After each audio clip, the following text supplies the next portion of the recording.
បាទជំរាបសួរពុកម៉ែបងប្អូនទាំងអស់គ្នាអញ្ចឹងថារដ្ឋខ្មែរថ្ងៃនេះមកមើលរិស័យឆ្នាំ12សម្រាប់ខែតុលាអញ្ចឹងនេះគឺជាពេលដែលយើងបានផ្សងរួចហើយគឺសម្រាប់ឆ្នាំជូតក្នុងខែ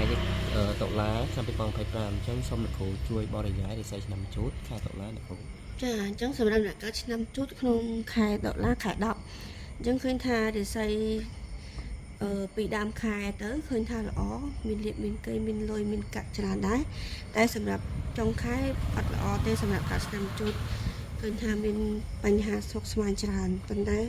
ដើមខែឃើញថាមានលុយមានកាក់មានលៀបអញ្ចឹងហើយស្នេហាមិនអីទេអ្នកកើតឆ្នាំជូតព្រោះថាជំនឿដែលយើងអ្នកក៏ស្រឡាញ់ច្រើនដែរហើយសុខភាពมันមានបញ្ហាធ្ងន់ធ្ងរទេតែសម្រាប់ចុងខែមានបញ្ហាតិចតួចដើមខែទៅអត់អីទេអញ្ចឹងគេថាណាំជូតឃើញថាมันល្អខ្លាំងក៏มันអាក្រក់ខ្លាំងដែរបាទអរគុណលោកគ្រូសម្រាប់តាមមើលរិស័យឆ្នាំជូតតែតែបញ្ជាក់នៅថាឆ្នាំរិស័យទាំង12នេះបងប្អូនគេឆ្នាំនេះគ្នាមែនតែមិនប្រកាសថាល្អឬក៏អាក្រក់ដូចគ្នាទេអញ្ចឹងណាចឹងមកបងប្អូនចង់មើលរិស័យតខ្លួនអាចឆាតមកអ្នកគ្រូpage TikTok ហ្នឹងថារដ្ឋខ្មែរហើយបងប្អូនតំណែងតាម Telegram មកTelegram អ្នកគ្រូមានដាក់នៅលើ profile TikTok របស់ Telegram ហ្នឹងបង TikTok ហ្នឹងហើយបងប្អូនចូលទៅឃើញមានដាក់លេងហ្នឹងចុចលើលេងហ្នឹងគឺលេងទៅ Telegram ណាចឹងបងប្អូនស្រឡាញ់វីដេអូនេះសូមជួយឲ្យបេះដូងមកបាក់ជា favorite ហើយ comment និងជួយចែកម្លែកផងណាអរគុណច្រើនបាទបន្ទាប់ពីឆ្នាំជូតហើយចឹងយើងចូលដល់ឆ្នាំឆ្លូវចឹងនេះគឺជាសញ្ញាបៀឆ្នាំឆ្លូវដែលយើងបានផ្សងសម្រាប់ខែតុលាឆ្នាំ2025ចឹងសូមលោកគ្រូជួយបរិយាយរិស័យឆ្នាំឆ្លូវលោកគ្រូចាអញ្ចឹងសម្រាប់អ្នកកើតឆ្នាំឆ្លូវក្នុងខែតុលាខែ10ណាអញ្ចឹងឃើញថារិស័យចូលខែ10ហ្នឹងឃើញថាដំបូងឡើយគឺមិនល្អហ្មងទេប៉ុន្តែពិតពីថ្ងៃទេអញ្ចឹងសម្រាប់អ្នកកើតឆ្នាំឆ្លូវហ្នឹងឃើញថាចូលខែ10នេះមានការល្អប្រសើរដែរมันមានបញ្ហាអីធ្ងន់ធ្ងរទេលុយកាក់ក៏អាចដោះស្រាយមានបញ្ហាអីដោះបានមិនអីទេអញ្ចឹងស្នេហាក៏អត់អីដែរស្នេហាឃើញថាជាធម្មតាมันមានជារឿងសំដុំអីទេហើយបើជំងឺឈឺឆ្កាត់អីក៏ដូចជាมันមានអីដែរអញ្ចឹងឃើញថាអត់ชุ่មវាមិនអីទេបាទអរគុណលោកគ្រូសម្រាប់ការមើលរិស័យឆ្នាំឆ្លូវតែតែបញ្ជាក់នៅថាឆ្នាំរិស័យទាំង12នេះបងប្អូនគេឆ្នាំនេះគ្នាមែនតែមិនប្រកាសថាល្អឬក៏អាក្រក់ដូចគ្នាទេអញ្ចឹងណាចឹងមកបងប្អូនចង់មើលរិស័យតខ្លួនអាចឆាតមកអ្នកគ្រូpage TikTok ហ្នឹងថារដ្ឋខ្មែរហើយបងប្អូនតំណែងតាម Telegram មកTelegram អ្នកគ្រូមានដាក់នៅលើ profile TikTok របស់ Telegram ហ្នឹងបង TikTok ហ្នឹងហើយបងប្អូនចូលទៅឃើញមានដាក់លេងហ្នឹងចុចលើលេងហ្នឹងគឺលេងទៅ Telegram ណាចឹងបងប្អូនស្រឡាញ់វីដេអូនេះសូមជួយឲ្យបេះដូងមកបាក់ជា favorite ហើយ comment និងជួយចែកម្លែកផងណាអរគុណច្រើន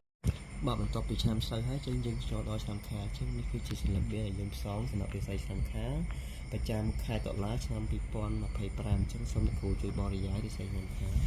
ចាអញ្ចឹងសម្រាប់អ្នកកើតឆ្នាំខាលក្នុងខែតុលាឆ្នាំ2025ឃើញថារិស័យ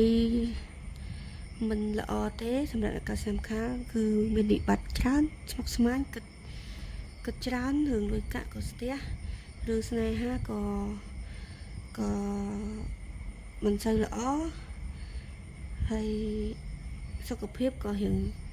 ទ្រូងដែររៀងសុខភាពរៀងឈឺរៀងសាឈឺក្បាលឬអ្នកថាnămខាលសម្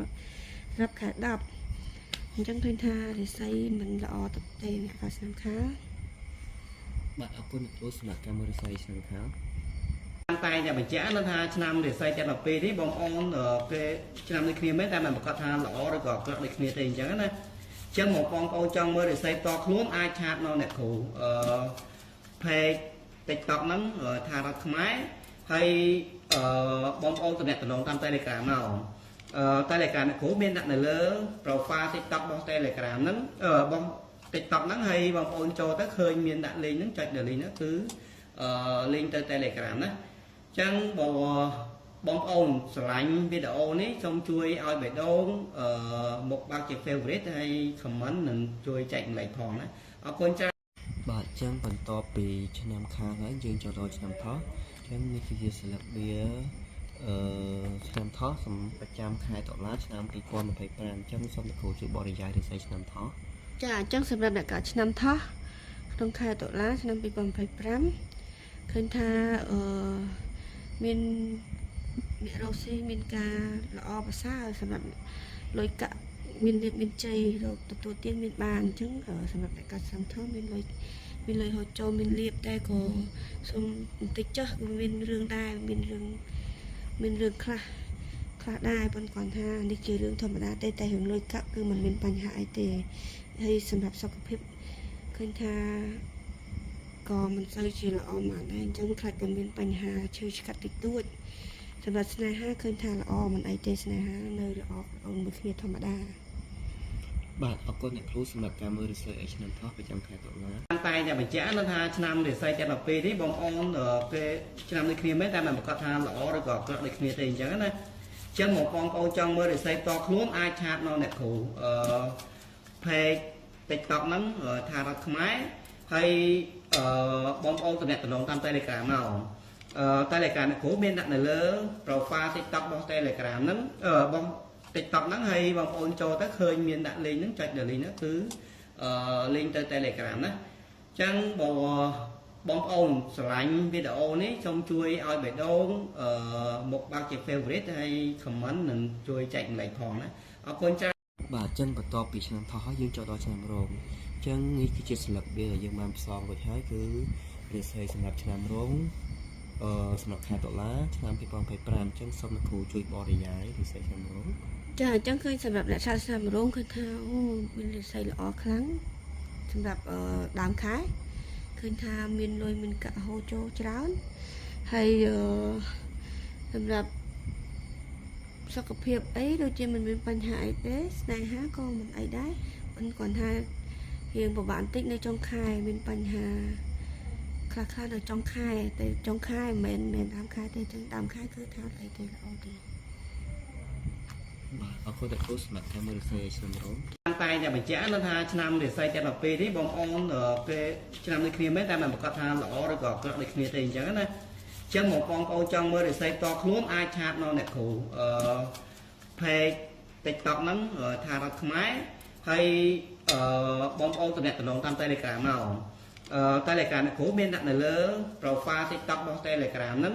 បង TikTok ហ្នឹងហើយបងប្អូនចូលទៅឃើញមានដាក់លេងហ្នឹងចុចដល់លេងហ្នឹងគឺលេងទៅ Telegram ណាអញ្ចឹងបងប្អូនស្រឡាញ់វីដេអូនេះសូមជួយឲ្យបេះដូងមកបើកជា favorite ហើយ comment និងជួយចែកម្លែកផងណាអរគុណច្រើនបាទបន្ទាប់ពីឆ្នាំរោងហើយចឹងយើងចូលដល់ឆ្នាំម្សាញ់ចឹងនេះគឺជាសញ្ញាវាដែលយើងបានផ្សំរួចហើយសម្រាប់វិស័យឆ្នាំម្សាញ់ប្រចាំខែតុលាឆ្នាំ2025ចឹងសូមលោកគ្រូជួយបង្ហាញវិស័យឆ្នាំម្សាញ់ជួយបរិយាយជាមុនចាសម្រាប់អ្នកកើតឆ្នាំម្សាញ់ឃើញថាអូយវ៉ាល្អមែនតើសម្រាប់អ្នកឆ្នាំម្សាញ់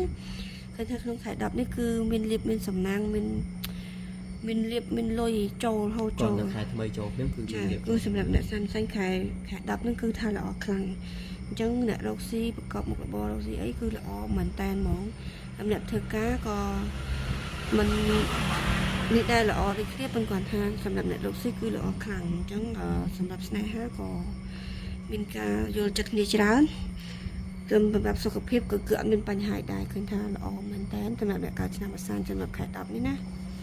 បាទអរគុណដល់គ្រូសម្រាប់ការមើលរិស័យឲ្យឆ្នាំម្សាញ់តែតែបញ្ជាក់ថាឆ្នាំរិស័យទាំង12នេះបងប្អូនគេឆ្នាំនេះគ្នាមែនតែមិនប្រកាសថាល្អឬក៏អាក្រក់ដូចគ្នាទេអញ្ចឹងណាចឹងមកបងប្អូនចង់មើលរិស័យតខ្លួនអាចឆាតនៅអ្នកគ្រូpage TikTok ហ្នឹងថារដ្ឋខ្មែរហើយបងប្អូនតំណតំណងតាម Telegram មកTelegram អ្នកគ្រូមានដាក់នៅលើ profile TikTok របស់ Telegram ហ្នឹងបង TikTok ហ្នឹងហើយបងប្អូនចូលទៅឃើញមានដាក់លេងហ្នឹងចុចដល់លេងហ្នឹងគឺលេងទៅ Telegram ណាអញ្ចឹងបងប្អូនស្រឡាញ់វីដេអូនេះសូមជួយឲ្យបេះដូងមកបើកជា favorite ហើយ comment និងជួយចែកម្លែកផងណាអរគុណច្រើន